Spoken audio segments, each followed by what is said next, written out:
Bernard de Ventadorn. It's a fascinating opportunity that we have here in our time to know what it is about and what he was about, and the connection between all these locations and stories and national stories that come together in 1150, 1160, 1170. One of the things that we should say about courtly love and Eleanor is that it's born in her territory, born with her father, grandfather, great-grandfather, and through her to her sons and grandsons, carried into Paris by her presence and her court, which comes from the south to the northern capital. So she and her court are there for about 20 years almost. And then, remember, she will leave behind two daughters in Paris who will grow up with their father, and both of whom will be countesses, one of Champagne to the east and one of Blois to the west in the Loire Valley. So both of these daughters who grow up in Paris and are daughters of Eleanor of Aquitaine go on to be leaders in their counties, one in Champagne and one in Blois. And so there's an extension there. And then she marries Henry and goes to England, and then in England and in London, she and Henry proceed to carry courtly love, including Bernard de Ventadorn. He goes to London to visit.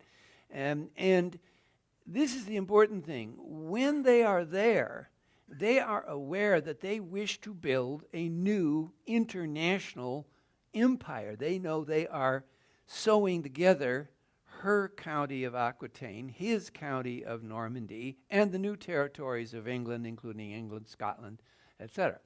So they know they need a great national story or a national myth to counter that of Charlemagne on the continent. Charlemagne, of course, is the story that the King of France wants to promote.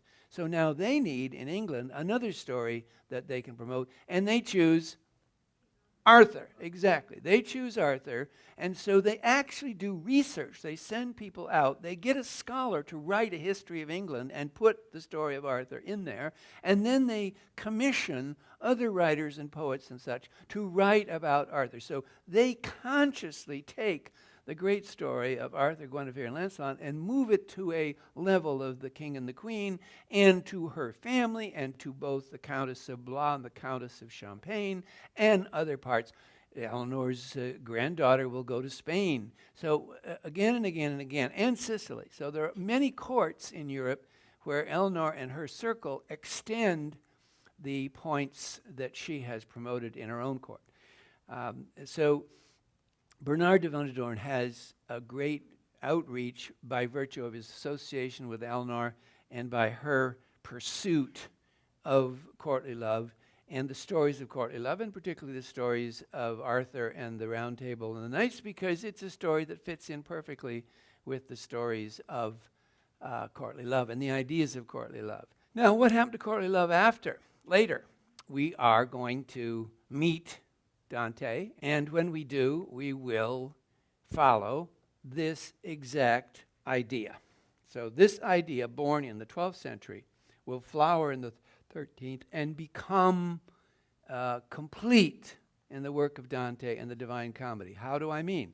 In the person of Beatrice, and in the story of his love of her and his inability to have her, which he can't, she's too high, he uses her in his poem. But what he does is transform the somewhat raunchy courtly love stuff, guys loving to have countesses they can't have and talking all about how gorgeous their bodies are.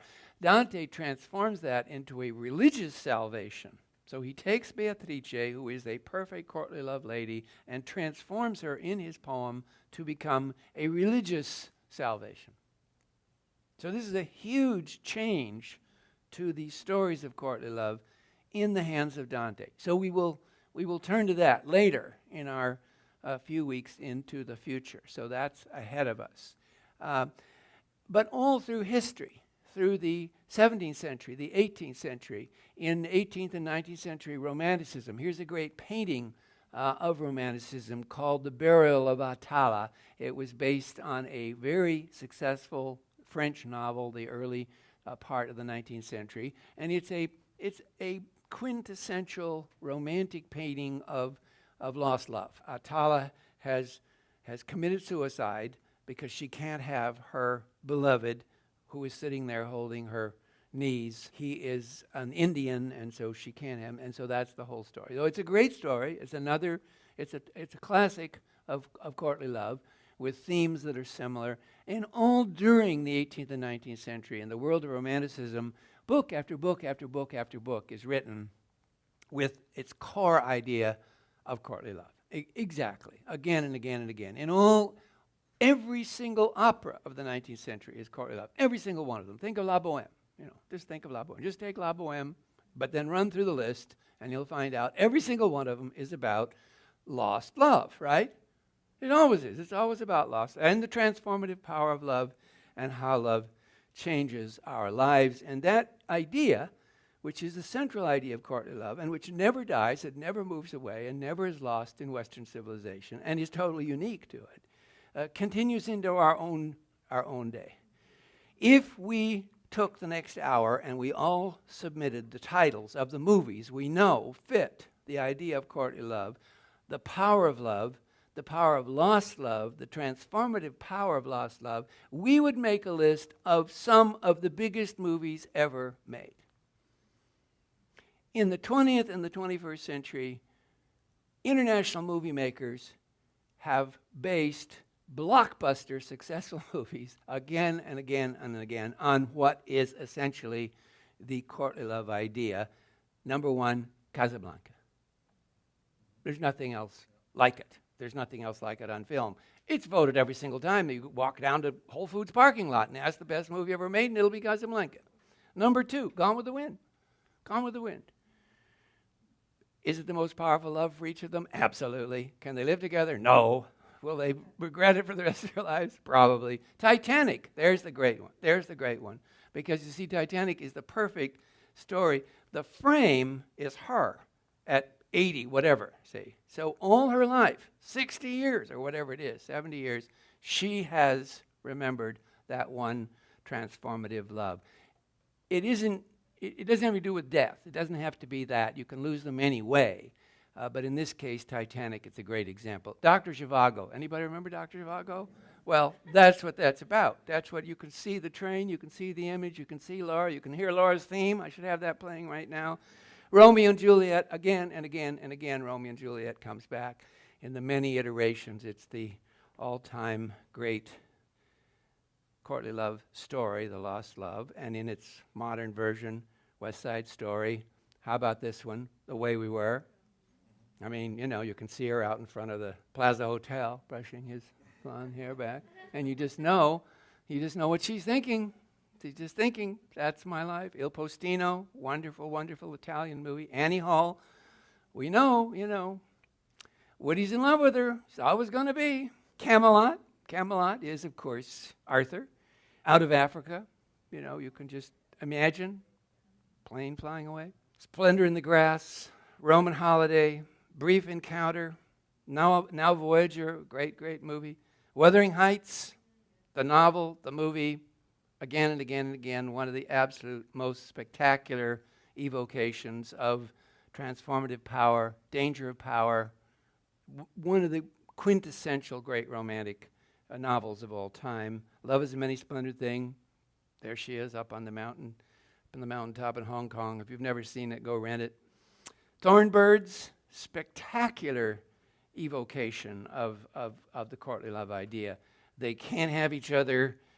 They get each other, but they can't have each other, and he becomes, a major priest in the Roman Catholic Church. Well, that's a wonderful theme right there, is where to put your life, with the church or with her. Possession. I put that on the list because if you don't know it, you should go get it. You can either read the novel, which is spectacular, English novelist, prize winner, huge success, or the movie, which is so good. How many know the movie Possession? Isn't it spectacular?